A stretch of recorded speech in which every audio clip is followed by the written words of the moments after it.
अस्सलाम वालेकुम। Last video में हमने बात की थी कैपिटल स्ट्रक्चर के बारे में कि कैपिटल स्ट्रक्चर क्या होता है, और उसमें हमने डिस्कस किया था कि capital structure is a mix of firms financing arrangements represented by debt, equity and preferred stock. और उसमें हमने डिस्कस किया था कि कैपिटल स्ट्रक्चर को जब हम स्टडी करते हैं तो दो क्वेश्चंस हैं जो बड़े कॉमनली पूछे जाते हैं और हम उनका आंसर प्रोवाइड करने की कोशिश करते हैं। और उसमें फर्स्ट क्वेश्चन था, does capital structure matter? Can the total market value of the firm security be increased और decrease by changing the mix of debt and equity financing? इस क्वेश्चन की बेसिक ये है कि हम क्या कैपिटल स्ट्रक्चर मैटर करता है फर्म वैल्यू के लिए? क्या हम कैपिटल स्ट्रक्चर को चेंज करके वैल्यू ऑफ फर्म को इंक्रीज कर सकते हैं या नहीं कर सकते? बीइंग अ फाइनेंशियल मैनेजर्स, हमारा जो अल्टीमेट ऑब्जेक्टिव है वैल्यू ऑफ फर्म को इनहेंस करना है। और वैल्यू ऑफ फर्म को इनहेंस करने के लिए क्या हम कैपिटल स्ट्रक्चर को चूज कर सकते हैं या नहीं कर सकते? इस क्वेश्चन को आंसर करने के लिए डिफरेंट थ्योरीज हैं जो प्रेजेंट की गई और उनके नाम हमने लास्ट वीक डिस्कस किए थे। उसमें से जो फर्स्ट थ्योरी थी that is net income approach.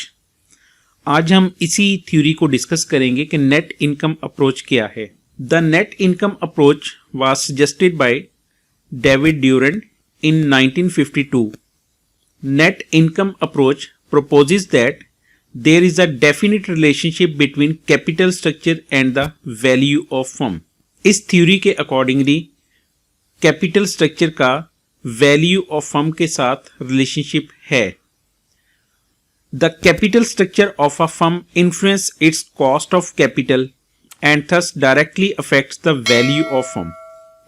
Capital structure का डायरेक्ट इन्फ्लुएंस होता है कॉस्ट ऑफ कैपिटल के ऊपर, और अगर कॉस्ट ऑफ कैपिटल कम होती है तो उससे वैल्यू ऑफ फर्म इनहेंस होगी।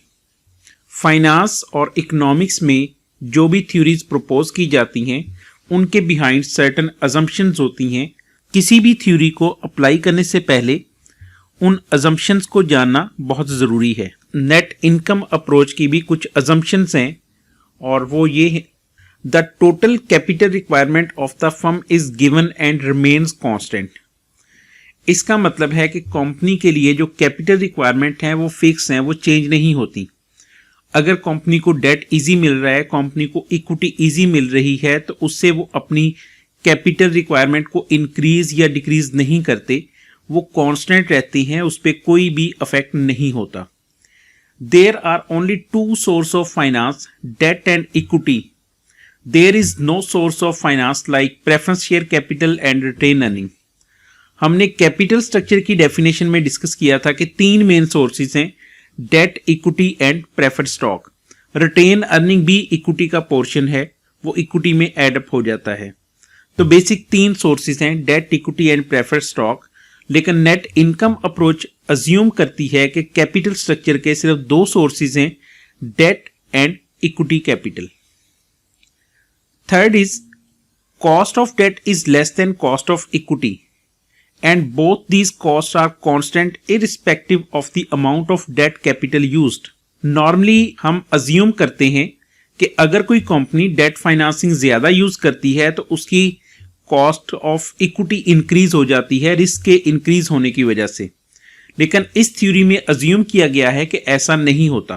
कंपनी चाहे 100% डेट पे चले जाए, चाहे 50% डेट पे जाए, 30% डेट पे हो, उसका कॉस्ट ऑफ इक्विटी के ऊपर कोई इफेक्ट नहीं होता। Capital market is perfect. It means information about all companies are available to all investors। There are no chances of overpricing and underpricing of the security। Further, it means that all investors are rational, so all the investors want to maximize their return with the minimization of the risk। ये finance के तकरीबन हर theory में propose किया जाता है कि capital market perfect है और उसमें तमाम इंफॉर्मेशन इन्वेस्टर्स के पास अवेलेबल है, इन्वेस्टर रैशनल है, वो फैक्ट्स एंड फिगर की बेसिस पे डिसीजन मेकिंग करते हैं और वहां पे वो इमोशंस की बेसिस पे डिसीजन नहीं करते। मार्केट में सिर्फ रैशनल इन्वेस्टर्स हैं। The next is there are no taxes and no transaction cost. अगर मार्केट में टैक्स एग्जिस्ट करते हैं तो डेट फाइनेंसिंग पे टैक्स बेनिफिट मिल जाता है और उसकी कॉस्ट जो है वो कम हो जाती है। लेकिन इस थ्योरी में अज्यूम किया गया है कि मार्केट में कोई टैक्सेस एग्जिस्ट नहीं करते, सिमिलरली कोई ट्रांजैक्शन कॉस्ट भी एग्जिस्ट नहीं करती। Last thing is that company जितनी भी अर्निंग करती है वो डिविडेंड की फॉर्म में पे आउट कर देती है। अगर कंपनी डिविडेंड्स नहीं पे करती, कंपनी कुछ रिटेन अर्निंग कर लेती है, तो इसका मतलब है कि डेट और न्यू शेयर इशू की बजाय एक थर्ड ऑप्शन भी है कि रिटेन अर्निंग को हम यूज कर सकें। लेकिन यहां पे अज्यूम किया गया है कि रिटेन अर्निंग को यूज नहीं किया जाएगा। इसका मतलब है कंपनी जो भी अर्न करेगी वो सारा एज इट इज डिविडेंड की फॉर्म में पे आउट हो जाएगा। As per net income approach, higher use of debt capital will result in reduction of वैक। As a consequence the value of firm will be increased. तो इस theory के accordingly अगर हम डेट फाइनेंसिंग को ज्यादा यूज करते हैं और डेट फाइनेंसिंग एक चीपर सोर्स है, तो डेट फाइनेंसिंग के ज्यादा होने की वजह से हमारी वैक जो है वो कम हो जाती है। और अगर वैक कम होती है तो उससे वैल्यू ऑफ फर्म भी अफेक्ट होती है, क्योंकि value of firm is equal to earning before interest and tax divided by वैक। तो अगर वैक हमारी कम होगी तो value of firm automatically increase होगी, EBIT अगर कांस्टेंट भी रहती है तो। Earning before interest and tax being constant and WACC is reduced, value of firm will always increase. Thus, as per net income approach, a firm will have maximum value at a point where WACC is minimum when the firm is almost debt financed. अगर हम इसी चीज को एक graph की form में देखना चाहें तो हमारे पास यहाँ पे ग्राफ में कॉस्ट और डेट शो हो रही है, और यहाँ पे हम अगर कॉस्ट ऑफ इक्विटी और कॉस्ट ऑफ डेट को अजम्पशंस के अकॉर्डिंगली प्लेस करें तो cost of equity is higher than the cost of debt. और अगर हम इनका मिक्सचर यूज करें, मींस हम कैपिटल स्ट्रक्चर में डेट को इंक्लूड करते हैं एज वेल एज इक्विटी को भी यूज करते हैं, जैसे जैसे हम डेट फाइनेंसिंग को ज्यादा यूज करेंगे उससे कॉस्ट ऑफ कैपिटल जो है वो कम होना शुरू हो जाएगी। जैसे कि यहाँ पे इस ग्राफ में शो हो रहा है, रेड कलर में कॉस्ट ऑफ कैपिटल का ग्राफ है जो कि डाउनवर्ड मूव कर रहा है जैसे जैसे डेट इंक्रीज होती जा रही है। इसी चीज को हम एक न्यूमेरिकल एग्जांपल के साथ भी प्रूव कर सकते हैं कि अगर हम डेट फाइनेंसिंग को ज्यादा यूज करते हैं और ये सारी अजम्पशन ट्रूली होल्ड करती हैं तो वैल्यू ऑफ फर्म इंक्रीज होती है अगर हम डेट फाइनेंसिंग ज्यादा यूज करें। यहाँ पे हमारे पास एक सिचुएशन गिवन है, एक कंपनी की earning before interest and tax given है that is 2 lakh, cost of equity is given as 10% and the cost of debt is 6%.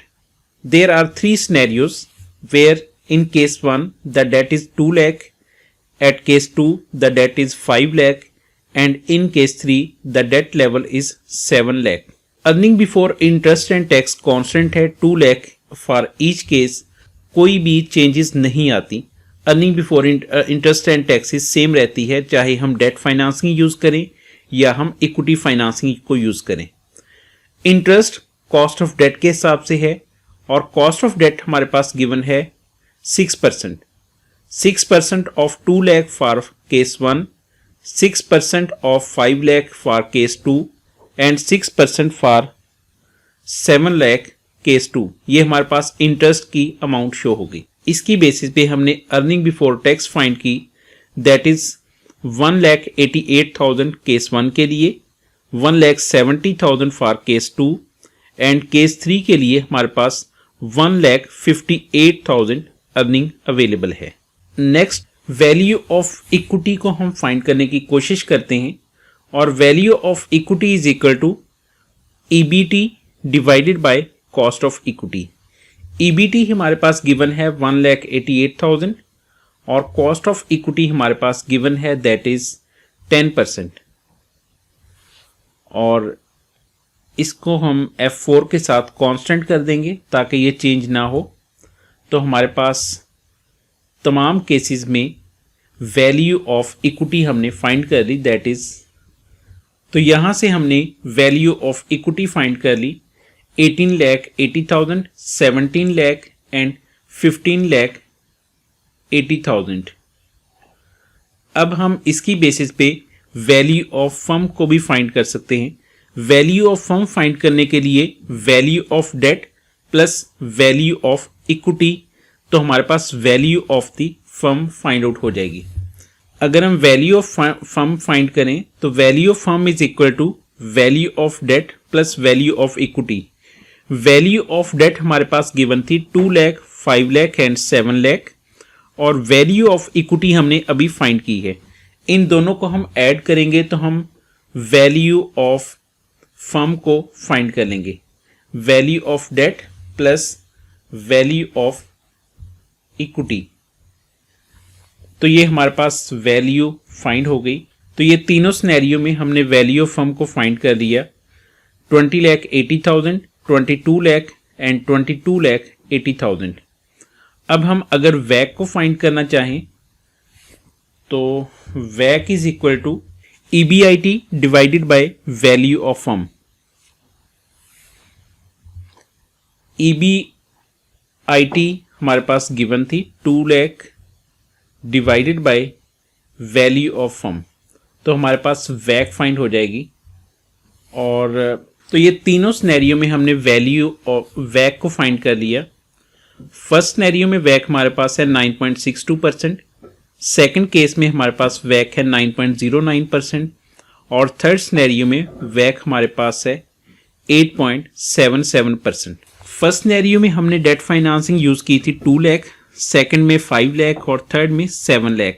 तो यहाँ पे शो हो रहा है कि जब हम डेट फाइनेंसिंग कम यूज कर रहे हैं तो वहाँ पे वैक ज़्यादा है, और जब हम डेट फाइनेंसिंग को ज़्यादा करते हैं तो वैक वहाँ पे मिनिमम होगी। तो यही इस थ्योरी ने आर्ग्यू किया है कि अगर हम डेट फाइनेंसिंग को ज़्यादा यूज़ करते हैं तो उससे वैल्यू ऑफ फर्म भी इंक्रीज होती है, क्योंकि वहाँ पे हमारी कॉस्ट कम होती है, और कॉस्ट के कम होने की वजह से वैल्यू ऑफ फर्म इंक्रीज हो जाती है। ये था आज का टॉपिक। इंशाल्लाह हम नेक्स्ट वीडियो में नेट ऑपरेटिंग इनकम अप्रोच और अदर थ्योरीज को डिस्कस करेंगे। अगर आपका कोई भी फाइनेंस के बारे में क्वेश्चन है जो आप डिस्कस करना चाहते हैं, जिसका आपको सोल्यूशन फाइंड करना है, आप हमारे से रब्ता कर सकते हैं। हम कोशिश करेंगे कि आपकी हेल्प कर सकें। थैंक यू, टेक केयर, अल्लाह हाफिज़।